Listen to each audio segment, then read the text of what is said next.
Hello, in this video, I want to go through all the cards that I would include if I was going to build an Ozai the Phoenix King commander deck. I'm going to focus on building up a ton of mana, holding on to it with our commander, and then unleashing it with cards like Crackle with Power, dumping a ton of mana into X and dealing 5 times X damage to X targets. You can get up to 15, 20, 25 mana, I think, very easily with this commander. Common Storm is another great one. Multi-kicker, an X spell, choose any target, then choose another target for each time the spell is kicked. It deals X damage to them. Get this up to 20 plus 1 or 2, and now you can target 3 different opponents. It's great. Electro Dominance can let you unleash on just something, one big thing, and then cast something for free. Not the best, but Exsanguinate gets X black black. Each opponent loses X life. You gain life equals to life lost this way. Torment of Hellfire. Repeat this process X times. Each opponent loses 3 life unless that player sacrifices a non-land permanent or discards a cards. These are all great ways to dump a ton of mana. The mana that our commander is holding on to, if we would lose unspent mana, the mana becomes red instead. And it actually has a way to protect it, since once you have 6 or more unspent mana, and it can add 4. So if you can Firebend 4 and add 2 mana to your mana pool, it'll have flying and indestructible. And other cool things to dump this mana into is Aggravated Assault. If you build a deck with a ton of Firebending cards, like I'm going to do here, Aggravated Assault says 5 mana, untap all creatures you control after this phase of traditional combat phase. Plays ability only anytime you could play a sorcery. So if you have 5 mana, and our commander gives us 4 of it every single time it attacks, you can just continue to have multiple combat steps, including Hellkite Charger. Whenever it attacks, you pay 7, and you untap everything else. So these are both ways to get a ton of combat phases off of our commander, and our commander already pays for more than half, if not almost all of that cost. Ashling Flame Dancer. You don't lose unspent red mana as steps in phases end, just some backup. Magecraft. Whenever you cast or copy an instant or sorcery spell, discard a card, then draw. This is the second time this ability is resolved this turn. It deals 2 damage to each opponent and each creature they control. If it's the third time, add red, red, red, red. Great card. The reds get held around, dealing 2 damage to everything you don't control. Can really kill and slow down your opponents. Get rid of all their humans, their ally tokens, their, Llanowar elf effects. Those are all great to get off the battlefield. Leyline Tyrant is another way to protect our red mana. Whenever this creature dies, you may pay any amount of red. When you do, it deals that much damage to any target. So not only whenever the red mana would leave, it doesn't.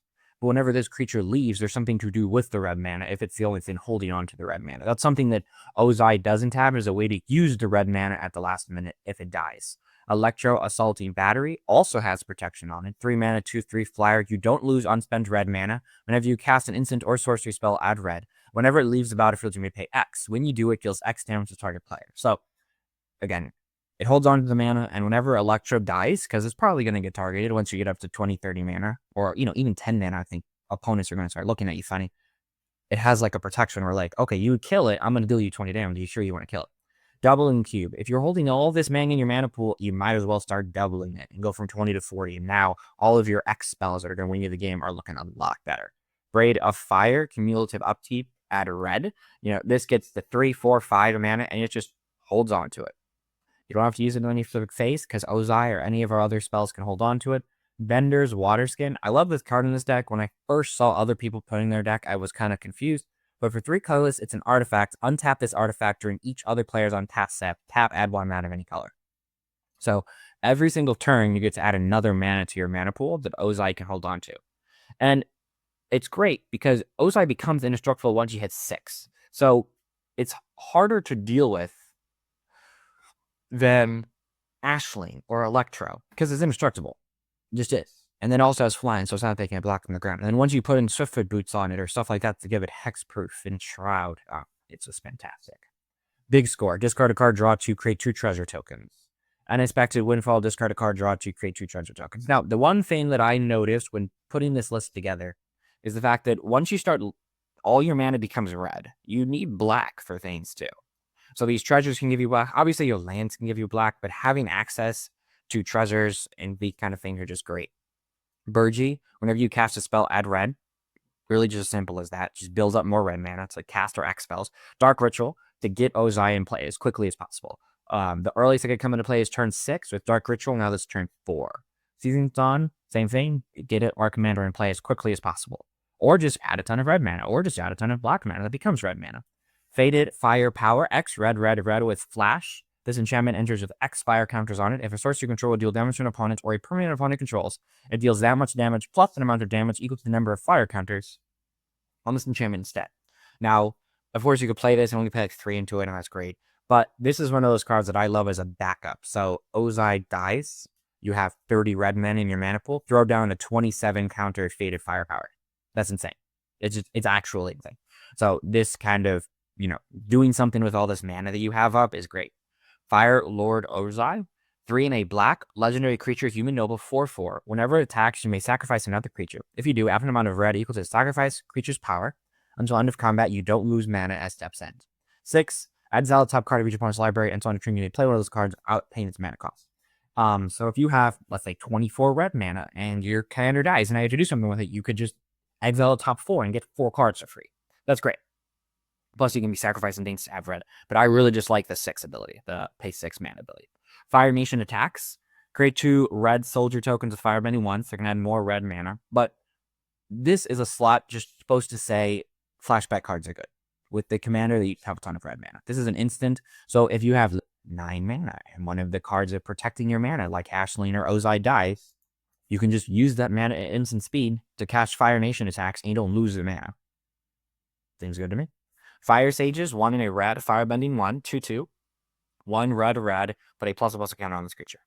So, it's kind of a plain thing to spend your mana on, but if you need to spend your mana on something, and you need cheap creatures also, come on. Avatar Roku?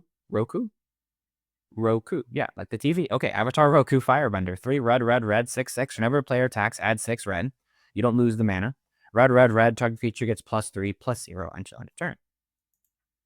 Azula on the Hunt, black 3, 4/3, Firebending 2. Whenever it attacks, create 1 life and create a clue token.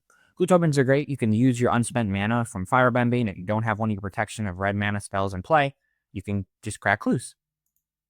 Azula Ruthless Firebender, 2 and a black for a 3/3 Firebending 1.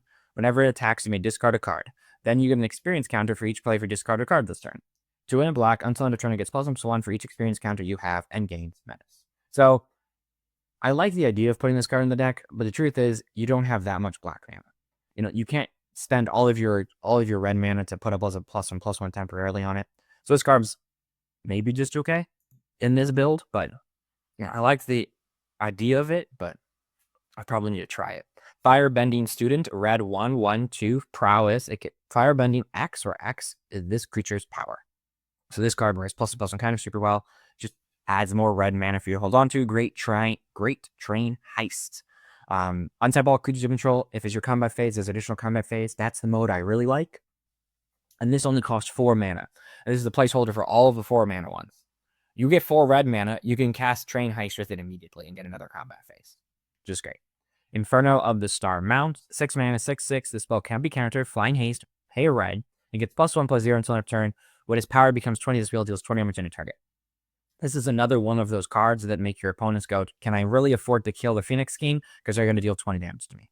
And you're a very aggressive deck. So getting your opponents down to 20 to 15 life, you're going to be doing that pretty quickly in the game before they have a chance to build up. At least that's how I see this commander playing out.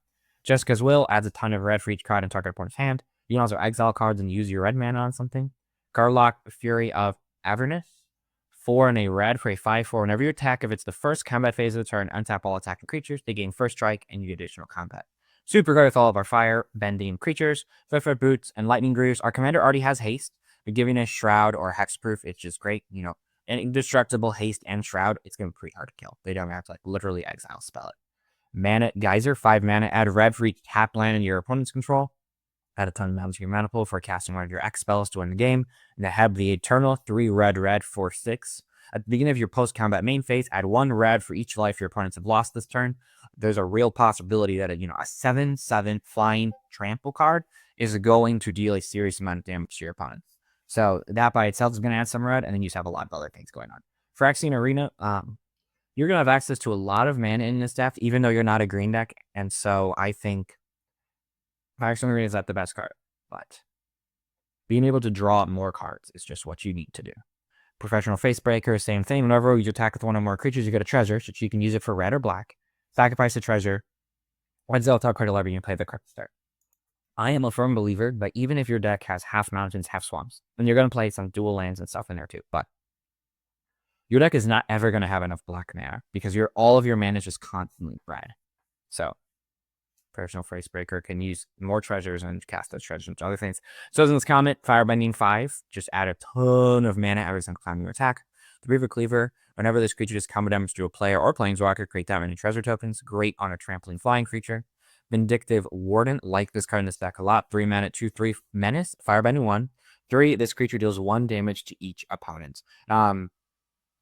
The rate of return is not great, but the ability to go, okay, I have 21 mana in my mana pool when you kill my guy. 7 damage to each of you. That's a lot. 7 out of 40 is a lot. So I really like that card here. Zuko, Exiled Priest, Firebending 3, and then you can free exile top card later to play that card this turn.